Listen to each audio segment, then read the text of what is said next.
Assalomu alaykum qadrli futbol muxlislari, kanal obunachilari. Mana biroz avval ijtimoiy tarmoqlarda bir xabar ko'pchilikning e'tiborini tortdi. Ya'ni Manchester Unitedga Ralf Rangnick vaqtinchalik murabbiy sifatida tayinlanishi va keyinchalik jamoaning tizimida ham juda katta bir mas'uliyatni yelkasiga olishi haqidagi xabarlar tarqalmoqda va bu tobora rasman e'lon qilinishiga yaqin turibdi. Faqatgina o'sha Rossiyaning Lokomotiv jamoasi bilan kelisha olsa bas deyilmoqda, ya'ni Manchester United klubi. Va mazkur videoda biz ushbu shaxs haqida biroz suhbatlashamiz. Dastavval Rangnickga to'xtalib o'tishdan oldin biroz Manchester Unitedning inqiroziga ham to'xtalib o'tmoqchi edim. Endi ko'pchilik o'sha Sir Alex Ferguson ketganidan keyin ko'pchilik mana murabbiylar kelib ketayotganligiga guvoh bo'lishyapti va ko'pincha murabbiylar asosiy bir aybdor sifatida ko'rilyapti, lekin aslida mening fikrim sal boshqacharoq. O'z bilasiz, Sir Alex Ferguson ham ketgan paytda Manchester Unitedning tarkibi anchagina baribir qo'pol qilib aytganda qarib qolgan edi.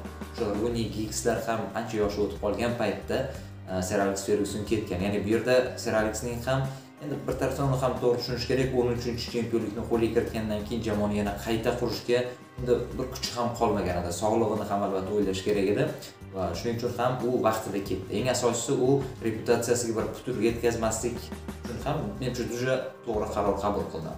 Biroq lekin qolgan murabbiylar bu kattagina bir muammoni tashlab ketdi. Sir Alex Ferguson albatta men ham juda ham hurmat qilaman, lekin u muammoni baribir qolgan murabbiylarga qoldirib ketganligini ham tan olish kerak. Undan keyin mana David Moyes keldi. David Moyes kelgandagi o'sha xabarlar hammasi esimda bor. Hozir ham yana bir titkilab ko'rib chiqdim.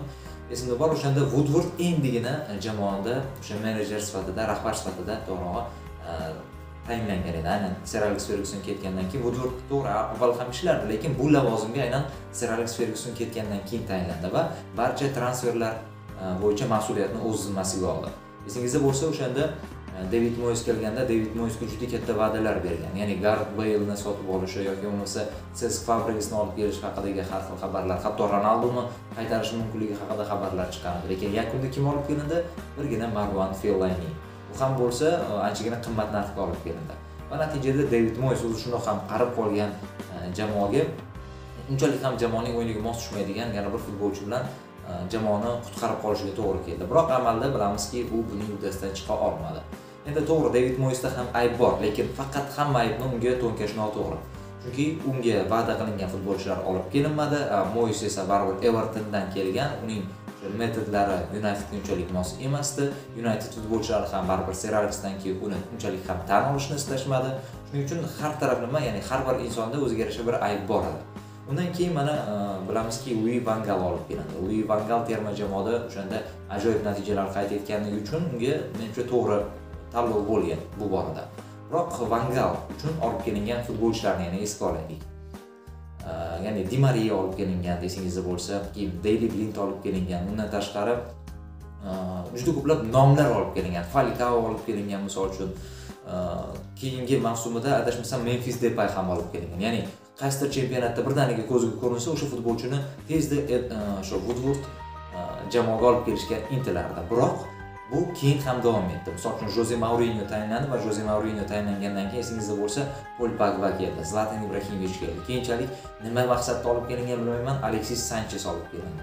Undan keyin esa Romelu Lukaku. Ya'ni har bir transferlar bunday olib qarasak, hammasi yulduz futbolchilar. Bunday olib qarasak, har biri o'zining jamoasida chindan ham haqiqiy bir yetakchi bo'lgan futbolchilar, lekin Unitedga mos kelish haqida umuman o'ylanmadi.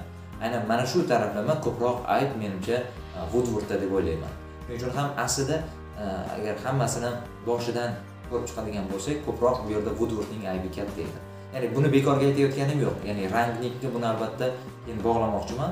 Ya'ni Rangnick aynan mana shunga nuqta qo'yish uchun kelyapti. Agar chindan ham uni xabarlar o'z tasdig'ini topsa, uni Unitedga o'ziga olib keladigan bo'lsa, shubhasiz Woodward biroz bu borada endi Rangnickga quloq solishiga to'g'ri keladi. Aks holda Rangnick ishlay olmasligi aniq. Chunki u ham ancha qiziqqon insonlardan, xarizmasi ancha yuqori bo'lgan.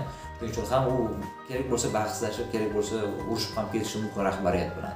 Tuxelga o'xshagan bir xarakteri bor uni ham.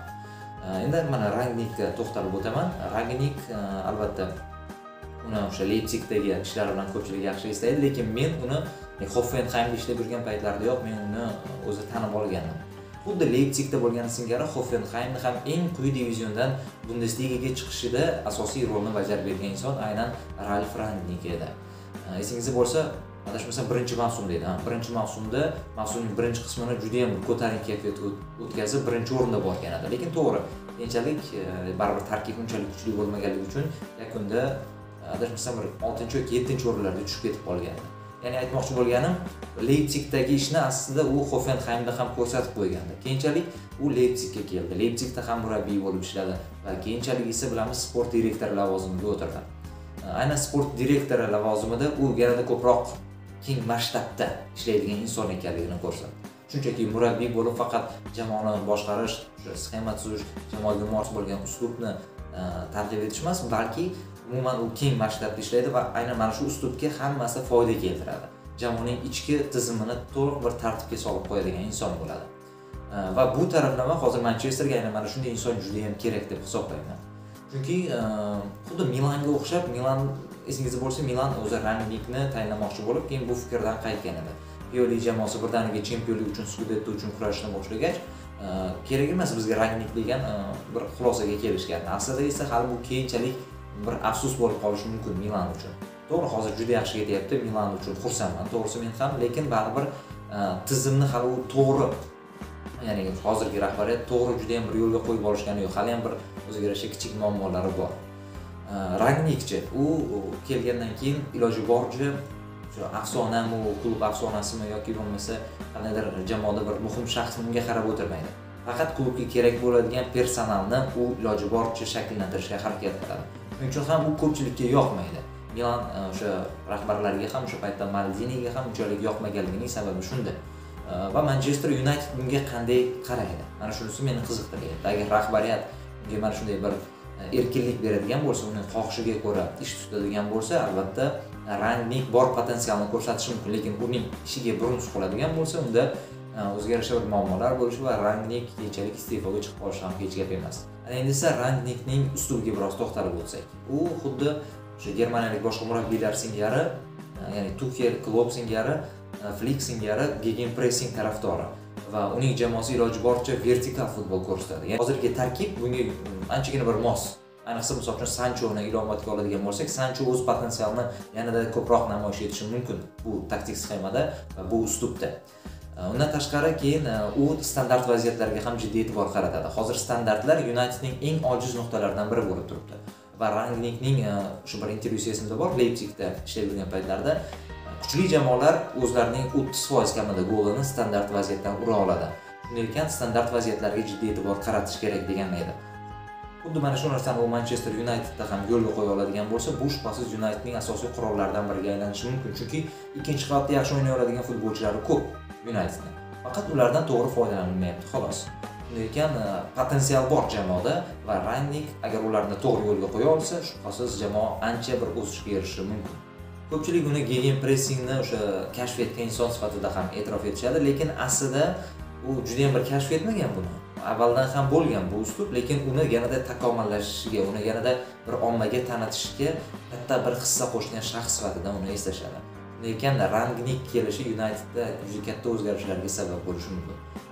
Unitedni bunday uslubda Chempionlar Ligasida ham qisman ko'rdik, ya'ni o'sha Michael Carrick hozirdagi boshqaruvdagi jamoa Villarrealga qarshi uchrashuvda ikkinchi taymda xuddi endi juda ham bir kuchli pressing uyushtirmadi, lekin zonal pressingni ko'rdik. Ana mana shunday zonal pressingni ayrim bir parchalarini ko'rdik. Lekin potensiali bor jamoa va Rangnick keladigan bo'lsa, shubhasiz u bundan 100% bir maksimal darajada foydalanishi mumkin bo'lgan shaxs. Ko'ramiz, bu yo'lga voqealar rivojini kuzatamiz va sizning e'tiboringizga albatta mana shunday videolarni ham tayyorlashda davom etamiz. Bizni kuzatishda davom eting. Salomat bo'ling.